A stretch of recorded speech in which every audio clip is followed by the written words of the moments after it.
அனைவருக்கும் என் அன்பின் வணக்கம். நான் உங்கள் நெல்லை அன்புடன் ஆனந்தி.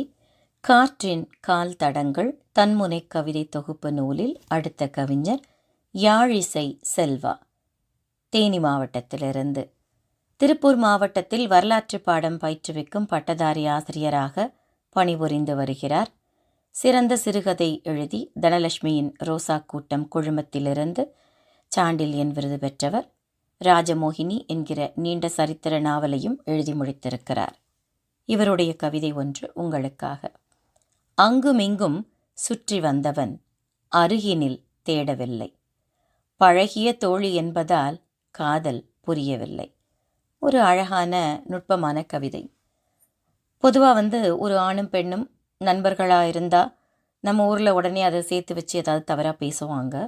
ஆனால் உண்மையிலேயே இறுதி வரை நட்போடு இருக்கக்கூடிய சிறப்பான உறவுகளும் உண்டு.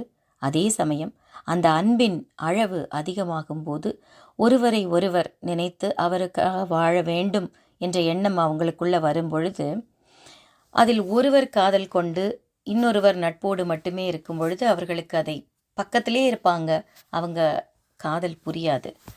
அது ரொம்ப நாள் ஆகும். அதை தெரிவிக்கிறதுக்கு வெளியில் சொல்லலைன்னா சாதாரணமாக நட்பாகவே தொடர்ந்து கொண்டிருக்கும். அதுதான் அழகாக எழுதியிருக்கிறாரு. பழகிய தோழி என்பதால் நேசம் புரியவில்லை அப்படின்னு அழகாக எழுதியிருக்கிறாங்க. கவிஞருக்கு வாழ்த்துக்கள். நன்றி.